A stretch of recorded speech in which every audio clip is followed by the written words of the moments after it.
प्यारे छात्रगण, आज हम क्लास 9th का एक प्रमेय सिद्ध करने वाले हैं, जो कि है प्रमेय कहता है कि सिद्ध करें कि आयत के विकर्ण बराबर होते हैं। तो हम लोग आयत के बारे में पढ़ चुके हैं कि आयत का आमने सामने का भुजा समान होता है, आयत का प्रत्येक कोण 90 डिग्री होता है, आयत के विकर्ण बराबर होते हैं। ये सब हम लोग आयत के गुणधर्म में पढ़ चुके हैं, लेकिन आज हम लोग इसको प्रूव करके दिखाएंगे। प्रूव करके हम लोग देखेंगे कि आयत के विकर्ण बराबर होते हैं। इसे आज हमें साबित करना है। तो सबसे पहले हम क्या करेंगे, एक आयत का चित्र बनाएंगे।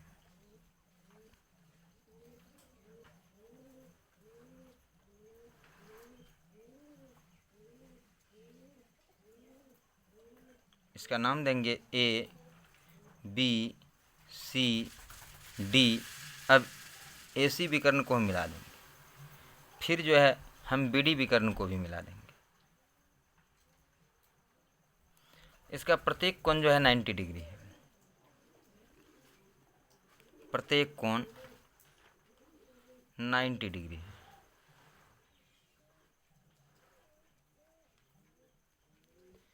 अब इसको प्रूव करना है। प्रूव करने के लिए हम लोग को क्या करना है, तो हम लिखते हैं, क्या करते हैं, लिखते हैं कि माना कि ए बी सी डी एक आयत है। माना कि ए बी सी डी एक आयत है जिनके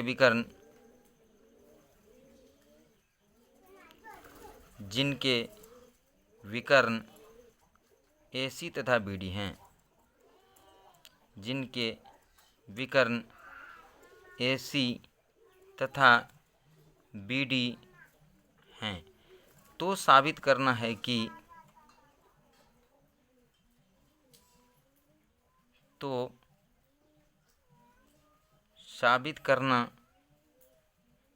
कि क्या साबित हम लोग को करना है, ए सी बराबर बी डी। इस दोनों विकर्ण को बराबर दिखाना है। माना कि ए बी सी डी एक आयत है जिनके विकर्ण ए सी तथा बी डी हैं, तो साबित करना है कि ए सी बराबर बी डी। सबसे पहले हम इतना बात लिखते हैं, जो हमारा हिसाब जो कहता है, जो हमारा थ्योरम कहता है, थ्योरम में क्या दिया हुआ है और क्या प्रूव करने के लिए कहता है, उसी बात को हम लोग लिखते हैं। अब हम लोग लिखेंगे प्रमाण। अब हम लोग लिखेंगे प्रमाण। प्रमाण में क्या करना है, पहले ये सोचना है कि हमें ये दिखाना है कि दोनों विकर्ण बराबर हो, ए सी और बी डी बराबर की जब बात होती है तो हम लोग सर्वांगसम त्रिभुज के बारे में सोचते हैं। सर्वांगसम त्रिभुज के ही संगत भाग बराबर होते हैं, ये हम लोग पीछे पढ़ चुके हैं। तो कौन वैसे दो त्रिभुज को लेना है जिसमें ए सी और बी डी हो। इसमें त्रिभुज तो बहुत सारे दिखाई दे रहे हैं, लेकिन वैसे दो त्रिभुज को लेना है जिसमें ए सी विकर्ण और बी डी विकर्ण उस त्रिभुज की भुजा हो।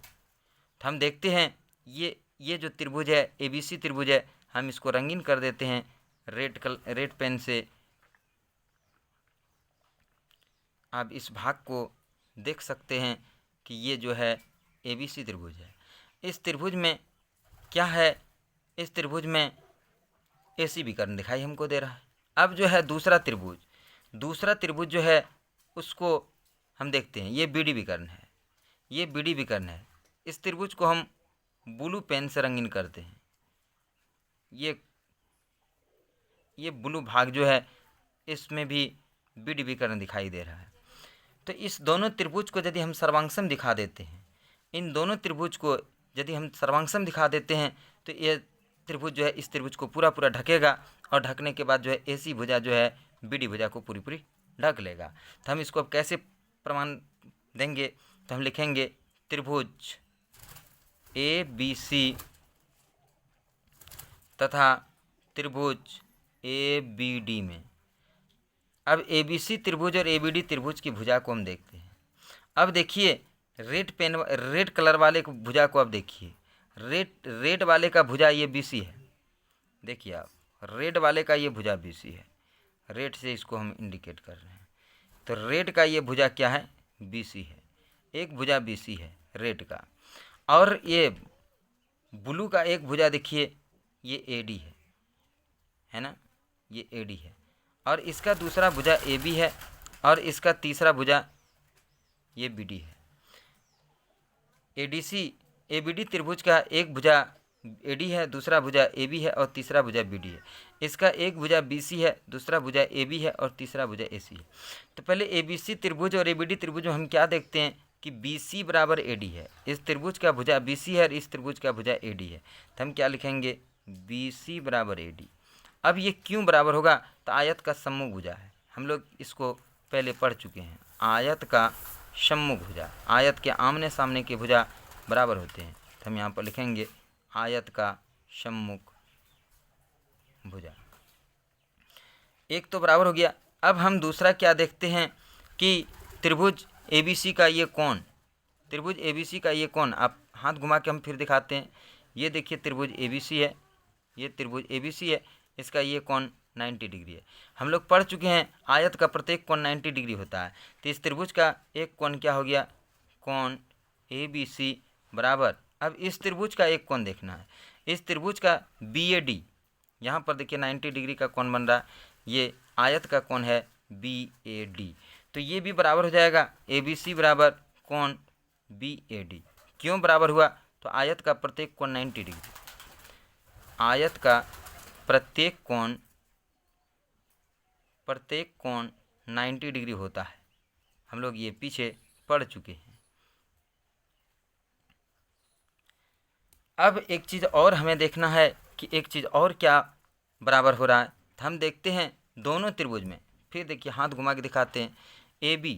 AB जो है इस त्रिभुज का भी भुजा है, ABC भी त्रिभुज का भुजा है और BAD त्रिभुज का भी एक भुजा जो है AB है, यानी दोनों त्रिभुज का आधार जो है AB ही है। तो यानी AB बराबर AB हमारा क्या हो जाता है, उभयनिष्ठ। AB बराबर AB, AB बराबर AB, ये क्यों बराबर है, तो ये उभयनिष्ठ है।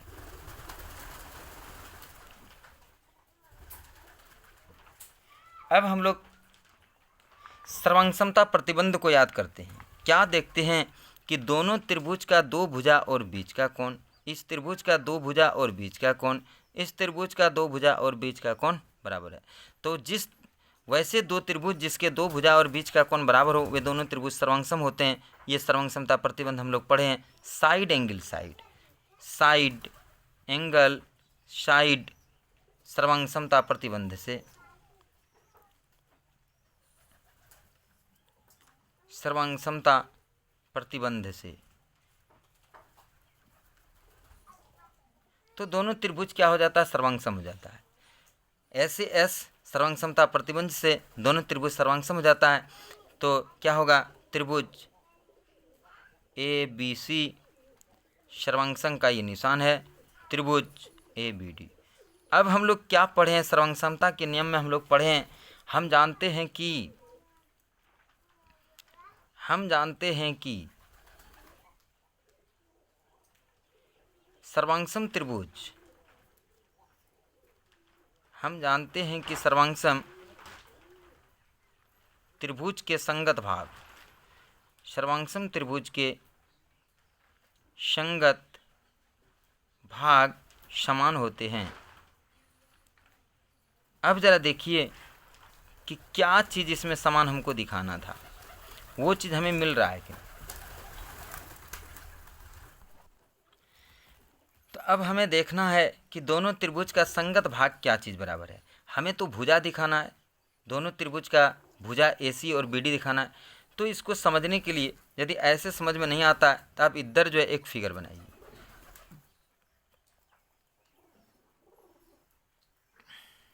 A 90 डिग्री का कोण है ABD, फिर जो है इधर एक आप त्रिभुज बनाइए, आप इसका भी नाम दीजिए ABC, ये 90 डिग्री है। अब आप यहाँ से देख सकते हैं कि AD जो है किसका बराबर था, BC का। AD बराबर था BC का, एक एक भुजा दोनों का बराबर है।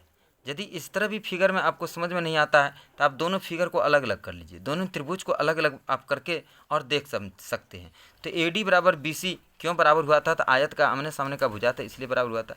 अब देखिए BAD 90 डिग्री है और इसका ABC 90 डिग्री है, तो ये भी बराबर हो गया। अब देखिए दोनों में AB है, इसमें भी ए बी लिखा है, इसमें भी ए बी लिखा है, तो ये भी उभयनिष्ठ है। तब हमारा क्या बचता है, ये तीन लाइन वाला भुजा दे दिए। अब हमारा जो है एक लाइन वाला भुजा ये बचा और एक लाइन वाला भुजा ये बचा। तो अब जब इस त्रिभुज को इस त्रिभुज पर हम चढ़ा देंगे, लदा देंगे, सर्वांग समता प्रतिबंध में हम लोग यही बात पढ़े हैं कि जब इस त्रिभुज को इस त्रिभुज पर चढ़ा या लदा दिया जाएगा तो इसका जो है 6 भाग इसके 6 भाग को ढक लेता है। सर्वांग समता यही नियम बताता है कि त्रिभुज में 6 भाग होते हैं, 3 भुजा और 3 कोण, तो ये तीनों भुजा जो है इस त्रिभुज के तीनों भुजाओं को ढक लेगा। तो अब जो है 2 नंबर को ढक रहा है, 3 नंबर को हम 3 नंबर पर रखते हैं, 1 नंबर जो है 1 नंबर को ढक लेता है। तो इस तरह से AC और ये BD जो है दोनों इस त्रिभुज का बराबर हो जाता है और यही जो है आयत का विकर्ण है। इसलिए हम यहाँ पर लिखे हैं कि हम जानते हैं कि सर्वांग त्रिभुज के संगत भाग समान होते हैं, जिसको शॉर्टकट में CPCT लिखा रहता है, CPCT लिखा रहता है, लेकिन हम हिंदी में ही लिखते हैं डिटेल से कि हम जानते हैं कि सर्वांग त्रिभुज के संगत भाग समान होते हैं। इसलिए क्या हो गया, इसलिए AC बराबर क्या हो गया BD, और यही तो हमें करना था प्रूव्ड। इस तरह से हमारा ये आयत के विकर्ण बराबर होते हैं, मैंने प्रूव्ड कर दिया।